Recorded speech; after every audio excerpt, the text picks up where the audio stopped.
Bonsoir à tous, merci de nous être fidèles. Tout de suite le sommaire de votre journal. Pour leur tout premier match à la CAN, les Lions de l'Atlas ont dominé face à la Namibie, mais ils ont eu beaucoup de mal à marquer. La rencontre s'est soldée sur le score d'1-0 pour le Maroc grâce à un but contre son camp de Kemouini. Elle a été largement suivie par les supporters marocains des Lions de l'Atlas qui gardent espoir et espèrent le meilleur à l'équipe nationale pour la suite. Baccalauréat 2019, un taux de réussite de plus de 65% a été enregistré lors de la session ordinaire. Cela concerne les candidats de l'enseignement public et privé. Les sessions de rattrapage auront lieu les 4, 5, 6 et 8 juillet. Prête-moi ton rêve, une exposition panafricaine itinérante inédite qui se poursuit à Casablanca. Elle célèbre la diversité et la richesse d'un continent coloré qui fascine et qui inspire. Bonsoir à tous. L'événement de cette semaine a été l'inauguration par Sa Majesté le roi Mohamed VI de l'écosystème du groupe PSA au Maroc, dont la plateforme industrielle atlantique Freezone à Kenitra. Le rappel tout de suite avec Iman Ablou. Avec l'usine PSA de Kenitra, le Maroc veut se positionner comme leader de l'industrie automobile en Afrique. Un projet qui s'inscrit dans la dynamique soutenue du développement des industries du royaume. À la plateforme industrielle intégrée Atlantic Free Zone dans la commune Amr-Sflia, province de Kenitra, Sa Majesté le roi Mohamed VI préside la cérémonie d'inauguration de l'écosystème du groupe français PSA au Maroc. Un projet qui stimule le développement du secteur national de l'automobile et illustre l'excellence du Made in Morocco. Devant le souverain, le ministre de l'Industrie, du Commerce, de l'Investissement et de l'Économie numérique prononce une allocution dans laquelle il souligne que grâce à l'impulsion décisive et à la haute sollicitude du souverain, les infrastructures, l'usine de PSA et les usines de ses sous-traitants ont été réalisées dans les conditions convenues et les délais impartis 4 années après la signature de la convention stratégique le 19 juin 2015 entre l'État marocain et le groupe PSA. Monsieur Al-Alami a affirmé à cette occasion que le groupe français PSA a investi 3 milliards de dirhams et prévoit d'investir autant dans ses futurs projets au Maroc. La nouvelle usine PSA de Kenitra a été conçue pour produire aussi bien des véhicules thermiques qu'électriques, confortant ainsi l'ambition industrielle du royaume, mais également la volonté royale de faire du Maroc un modèle au niveau du continent en matière du développement durable. Pour sa part, le vice-président exécutif de PSA pour le Moyen-Orient et l'Afrique du Nord, Jean-Christophe Kemar, a affirmé que la vision portée par Sa Majesté le Roi de développer des écosystèmes économiques performants est dorénavant une réalité pour le groupe PSA avec toutes ses composantes, à commencer par la plus importante, la formation professionnelle des hommes et des femmes qui feront le futur de l'industrie automobile avec la promesse de carrières riches au sein de cette filière au Maroc. Monsieur Kemar a tenu à cette occasion à rappeler que le Maroc est plus que jamais au cœur de la stratégie de croissance du groupe PSA qui figure aujourd'hui parmi les constructeurs automobiles les plus performants au monde. Cette cérémonie a été marquée par le dévoilement de la nouvelle Peugeot 208, véhicule produit dans l'usine de Kenitra. Par la suite, Sa Majesté le Roi a été salué par les représentants d'équipementiers du groupe PSA qui se sont installés au sein de la plateforme industrielle intégrée Atlantic Free Zone. À cette occasion, Sa Majesté le Roi procède à l'inauguration de la nouvelle usine du groupe PSA d'une capacité de production annuelle de 100 000 véhicules et moteurs associés. Sa Majesté le Roi a ensuite visité les différents ateliers de l'usine PSA avant de poser pour une photo souvenir avec son personnel. Le souverain procède par la suite au lancement des travaux d'extension de ce complexe industriel de dernière génération avec une capacité de production qui sera doublée avant même 2023, date prévue pour la réalisation de cet objectif et qui générera à terme 4000 postes d'emploi. L'écosystème structurant organisé autour de PSA dans le royaume est une nouvelle réussite accomplie dans l'industrie automobile. Une industrie qui prospère et réalise des succès. Les exportations de ce secteur ont doublé entre 2013 et 2018, de 31,7 milliards de dirhams et sont passées à 65,1 milliards de dirhams, faisant de l'industrie automobile le premier secteur exportateur du royaume pour la 4e année consécutive.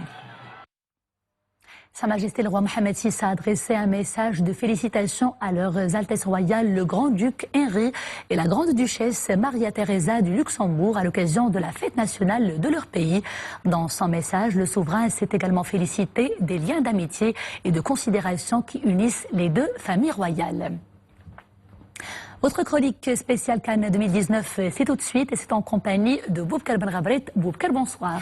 Bonsoir Nissim, c'est la fête du football bien sûr en Afrique. Et aujourd'hui, le tout premier match des Lions de l'Atlas, c'était tout à l'heure face à la Namibie. La rencontre a été largement suivie par les supporters marocains et s'est soldée sur le score d'1-0 pour les Lions de l'Atlas suite à une réalisation contre son camp du Namibien Kemuni. Quelle lecture vous en faites, Boubkar? On a poussé un ouf de soulagement, il faut le dire, parce que le but est venu en dernière phase de jeu. Une victoire arrachée très difficilement face à une équipe namibienne d'ailleurs qui n'avait rien à perdre à ce stade de la compétition et qui voulait montrer surtout qu'elle n'était pas le petit poussé de cette Coupe d'Afrique. 1-0 suite à un coup franc tiré par Hakim Ziyech qui a été, il faut le dire, l'homme du match. Ita Mounoua a marqué contre son camp et c'est lui qui était d'ailleurs l'auteur de la faute qui a donné ce coup franc. But marqué à la 89e minute de jeu. 3 points de la victoire certes, mais courte victoire. Hakim Ziyech, nous le disons, a été l'homme du match. La rentrée de Boufel, il faut le dire, à la 60e minute de jeu, a donné du sang neuf à l'équipe. Il faut dire que Hervé Renard a bien analysé la première mi-temps. Il y avait problème au niveau du milieu de terrain et Boufel a donné du sang neuf donc aux joueurs. Sortie d'Amseli qui n'a pas eu de chance pour marquer. Il a cédé sa place à Boutaïb à la 15e minute de jeu et a signalé, à 15 minutes de la fin, pardon, a signalé aussi la rentrée de Ahmadi à la place de Boulia. Hervé Renard, nous disions, a donné du sang neuf. Et là, c'est bien entendu l'ambiance dans certains cafés de la capitale Rabat. Nombreux publics qui a suivi cette rencontre. Donc Boubkar, des joueurs en excellente forme et puis d'autres qui manquaient d'efficacité, de justesse et de concentration. Maintenant, il faut capitaliser sur les acquis et apprendre dans nos erreurs. Il faut dire aussi, Nessine, qu'Hervé Renard, dans sa déclaration en conférence de presse hier, il avait dit « J'ai acquis une grande expérience dans ce genre de compétition et je suis conscient des surprises que peuvent apporter les matchs d'ouverture, notamment lorsqu'on a affaire à une équipe qui va jouer sans pression et c'est ce qui est arrivé pour la Namibie. Et l'équipe namibienne semblait bien connaître son adversaire, connaître bien évidemment ses points forts et ses points faibles.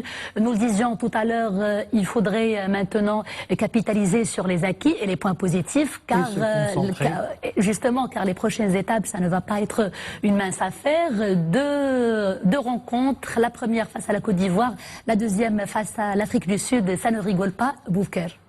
Effectivement, donc vendredi 28 juin, le Maroc sera opposé à la Côte d'Ivoire, c'est à 18h, un match qui ne sera pas de tout repos. Et puis lundi 1er juin, le dernier match de ce premier tour, le Maroc affronte l'Afrique du Sud, une équipe également qui prétend au titre continental pour cette édition 2019. Deux équipes de taille, la concurrence est farouche, mais rien n'est impossible quand on est armé de motivation et de combativité, Boubkar. Alors à présent, le point sur les matchs disputés hier. 3 matchs, Boubkar, et 7 buts marqués pour 3 matchs, Boubkar, quand même. Alors on commence par l'équipe guinéenne face à Madagascar. Elle a été la première à ouvrir le score à la 34e minute de jeu. En seconde période, Madagascar a pris l'avantage sur un but de Charles-André Manetsou. Mais 10 minutes plus tard, l'équipe a remis les pendules à l'heure à la 66e minute.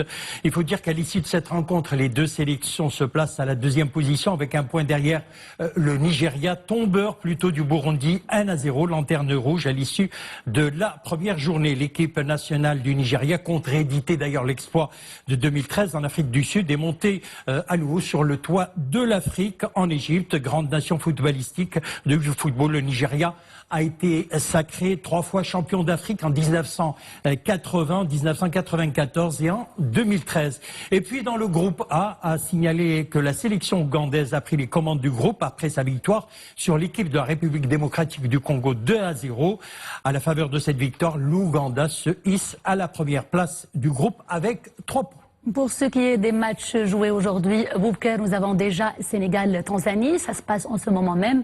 Le Sénégal, le score provisoire 1-0 pour le Sénégal. Et puis à 21h, il y aura l'Algérie face à la Tanzanie. C'est cela, Boubacar? Effectivement, le Sénégal, c'est une des grandes équipes africaines, une équipe qui prétend également au sacre continental.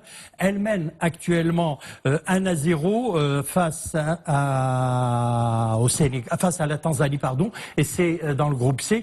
Et dernier match ce soir, 21h, l'Algérie, autre équipe maghrébine, elle affrontera le Kenya. C'est à 21h. Effectivement, l'équipe algérienne qui aspire et qui nourrit beaucoup d'espoir pour cette CAN 2019, elle qui avait été éliminée dès le premier tour pendant la CAN 2017, qui ne s'est pas qualifiée au mondial 2019 et qui renaît avec l'entraîneur Djamel Belmadi qui est proche des joueurs et avec un Riyad Mahrez qui est excellent et qui a la solide expérience en Premier League. Et tout de suite, Boubacar, le rappel des prochains matchs qui seront joués par l'équipe nationale. Et surtout le prochain match, j'ai parlé de Maroc-Côte d'Ivoire, une équipe redoutable. Elle a déjà 2 trophées, en 92 au Sénégal et en 2015 en Guinée équatoriale. Plus grand nombre de qualifications en phase finale de la CAN. Devinez, 23 participations derrière l'Égypte qui en a 24. Alors nous espérons un excellent résultat face à la Côte d'Ivoire. D'ailleurs, ce résultat de 1-0 face à la Namibie a été tout de même positif puisque il a permis de mettre les joueurs en route, en marche pour cette Coupe d'Afrique. Nous sommes maintenant confortablement, joliment installés dans la compétition. Nous disions hier qui se déroule sous une chaleur torride. Alors nous espérons une belle récupération d'ici vendredi pour les Lions de l'Atlas afin donc d'entamer le deuxième match dans de meilleures conditions. Nous l'espérons, Boubacar. Merci pour toutes ces précisions et puis à demain. À demain. Baccalauréat 2019, un taux de réussite de plus de 65% a été enregistré lors de la session ordinaire. Cela concerne les candidats de l'enseignement public et privé. Les sessions de rattrapage auront lieu les 4, 5, 6 et 8 juillet. Plus de précisions avec Iman Ablo. Un taux de réussite de 65,55%. Vous êtes 212 169 à avoir empoché le précieux sésame lors de la session ordinaire de l'examen national unifié du bac au titre de la session ordinaire de juin 2019. Selon le ministère de tutelle, ce taux de réussite a augmenté de 8,19% par rapport à l'année dernière. Chez les filles, elles étaient 121 673 candidates scolarisées à réussir les examens, un taux de réussite de 57,35%. 109 187 candidats ont obtenu leur bac avec mention. Cela représente un peu plus de 51,46% de l'ensemble des bacheliers. La meilleure moyenne a été obtenue au niveau de l'Académie régionale de Rabat Salé Kénitra dans la branche sciences mathématiques B section française, 19,40. Pour ce qui est des spécialités, le total des bacheliers s'élève à 141 464 dans les branches techniques et scientifiques, contre 125 380 lors de la session de 2018. Dans les branches littéraires et originelles, le nombre d'étudiants ayant décroché le bac a atteint 67 059 candidats. Pour ce qui est des branches internationales du baccalauréat marocain, le total des étudiants ayant réussi l'examen s'élève à 23 671 pour un taux de réussite de 94,7%. Chez ceux qui ont opté pour le baccalauréat professionnel, leur nombre a augmenté cette année pour atteindre 3 646 contre 795 l'année dernière, un taux de réussite de près de 46%. Le taux de réussite des candidats en situation de handicap ayant bénéficié des procédures d'adaptation des examens s'élève, lui, à 84%. Chez les candidats libres, le taux de réussite a atteint 21,9% contre 24,92% l'année précédente, tandis que le taux de réussite des candidats libres dans les filières professionnelles a été de 36,32%. Une seconde chance bénéficiera aux recalés qui se chiffrent à 134 874 candidats. Ils passeront la session de rattrapage les 4, 5, 6 et 8 juillet. Les résultats seront annoncés le 13 du même mois. Le Conseil de paix et de sécurité de l'Union africaine tiendra demain et après-demain sa 12e retraite à Srerat. Le ministère des Affaires étrangères et de la coopération internationale précise que 15 États membres prendront part à cette retraite qui se tient à la veille de la prochaine présidence du Royaume du Maroc du CPS. Une reconnaissance renouvelée du leadership du Maroc et ses actions constructives en faveur de la paix et de la stabilité en Afrique, ainsi que de son dynamisme positif au sein de l'Union africaine et de ses organes, principalement le CPS. Des milliers de manifestants ont marché aujourd'hui à Rabat en signe de solidarité avec le peuple palestinien, organisé à l'initiative de différentes instances politiques et syndicales. Cette marche symbolique vise à réitérer le soutien du Maroc à la cause palestinienne. Les manifestants ont scandé des slogans affirmant qu'Al-Quds est la capitale de la Palestine. Ils ont également clamé les droits inaliénables des Palestiniens en vue de mettre un terme à l'occupation et établir un État palestinien avec Al-Quds comme capitale. En Mauritanie, les résultats de la présidentielle sont tombés. Majorité absolue pour le candidat Mohamed Cheikh El-Ghazouani qui a obtenu la majorité avec environ 52% des suffrages. Le taux de participation s'élève à 62% selon les chiffres annoncés ce dimanche par la Commission électorale nationale indépendante. Ce scrutin marque la première passation de pouvoir entre deux présidents démocratiquement élus. Une tentative de coup d'État en Éthiopie, elle a été avortée. L'annonce a été faite par le Premier ministre aujourd'hui. Cela a eu lieu dans la capitale d'Almara, la deuxième la plus peuplée de l'Éthiopie. Le Premier ministre éthiopien fait également savoir que le chef d'état-major de l'armée et un responsable régional ont été tués lors de ce putsch avorté. Réunis ce week-end en Thaïlande, les dirigeants de l'Association des Nations d'Asie du Sud-Est avancent vers l'accord de libre-échange promu par Pékin. Le texte rassemblerait 16 États de la région. Il avait été élaboré et lancé en 2012 par la Chine sans jamais susciter l'unanimité. Si jamais il aboutit, il renforcerait l'influence de Pékin en Asie sur le plan économique. Adal Salam à Rabat, tombé de rideau cet après-midi sur la 20e édition du trophée Hassan II des arts équestres traditionnels Tborida, organisé par la Fédération royale marocaine des sports équestres, sous le haut patronage de Sa Majesté le roi Mohamed VI. Parmi les nouveautés de cette édition du trophée Hassan II des arts équestres traditionnels Tborida, les épreuves finales de la compétition qui se sont déroulées sur 2 jours, samedi-dimanche, sans passer par la demi-finale.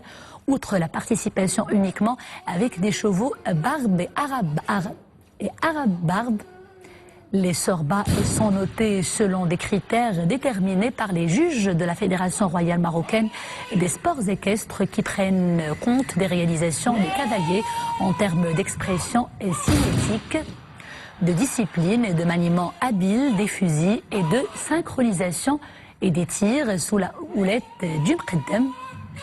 Tenant compte des traditions propres à chaque région, une note sur 25 points est attribuée à la présentation de chaque sorba, dont 8 points pour l'état d'entretien des chevaux, l'état des pieds, alors que 6 points vont pour la qualité de l'habillement traditionnel.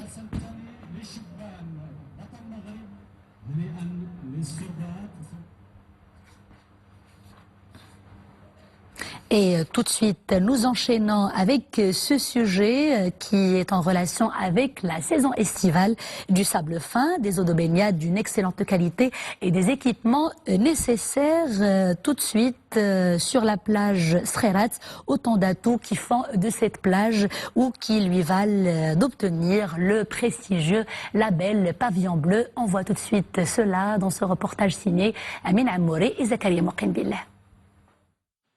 Pour la 12e fois, le pavillon bleu est hissé sur la plage de Srerat.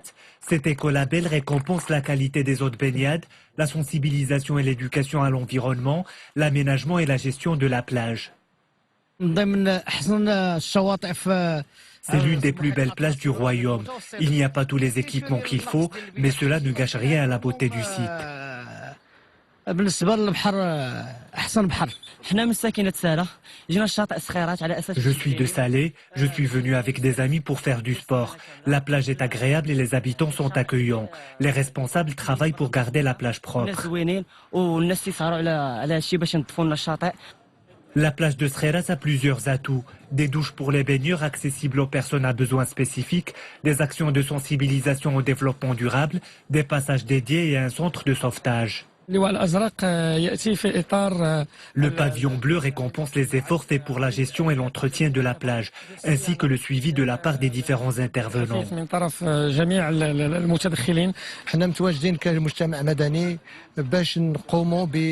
La société civile intervient à travers plusieurs programmes écologiques, culturels et sportifs. Cet été, 21 plages à travers le royaume sont labellisées pavillon bleu, un insigne de plus en plus apprécié par les estivants. Au niveau national, ce label est porté par la Fondation Mohamed VI pour la protection de l'environnement dans le cadre du programme Plage propre. Prête-moi ton rêve, une exposition panafricaine itinérante, inédite, qui se poursuit à Casablanca. L'objectif est de promouvoir l'art contemporain en Afrique. Mohamed Aroui tout de suite et Salah Katir.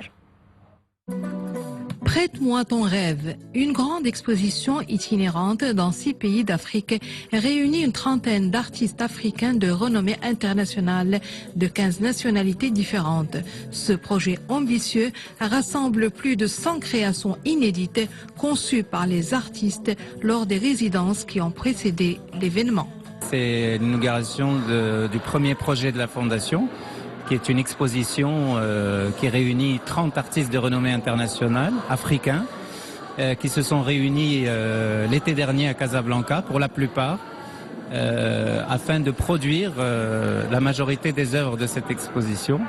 D'autres artistes qui n'ont pas pu se déplacer ont prêté leurs œuvres pour cette exposition. Nous avons un corps d'artistes de grande renommée, de grande valeur, qui ont circulé dans le monde, mais qui ne sont ni vus, ni connus, ou très mal connus des publics en Afrique. Donc nous, ce que nous voulons, c'est rapprocher ces artistes des publics en Afrique, en commençant par Casablanca. Prête-moi ton rêve vise à montrer l'art contemporain africain, l'exposer, le promouvoir, le reconnaître et lui donner sa juste place dans le continent, mais aussi susciter la réflexion autour de la production artistique africaine en organisant tout un cycle de conférences sur l'art contemporain africain. C'est un moment très important parce qu'on n'a jamais toutes les réponses. Et devoir réunir tous ces artistes d'une certaine génération, je pense que c'est une bonne chose parce que les questions vont être posées et on va essayer de trouver des réponses à toutes ces questions. Je pense que l'initiative marocaine de donner de l'importance à la création artistique est une très très bonne chose parce que un pays, un continent, s'il ne valorise pas sa culture et sa créativité, c'est un arbre, c'est une souche morte. Placé sous le signe de la collaboration Sud-Sud, l'événement prendra son envol de Casablanca et s'installera dans 5 pays d'Afrique du Nord, au sud, de l'Est à l'Ouest. Et après avoir rencontré ses publics, l'exposition reviendra pour sa clôture au Maroc à l'été 2020. Et c'est la fin de ce journal. Merci de l'avoir suivi. À 21h, vous avez rendez-vous avec Farim Laoufia pour Araïsia. Quant à moi, je vous dis à bientôt. D'ici là, portez-vous bien.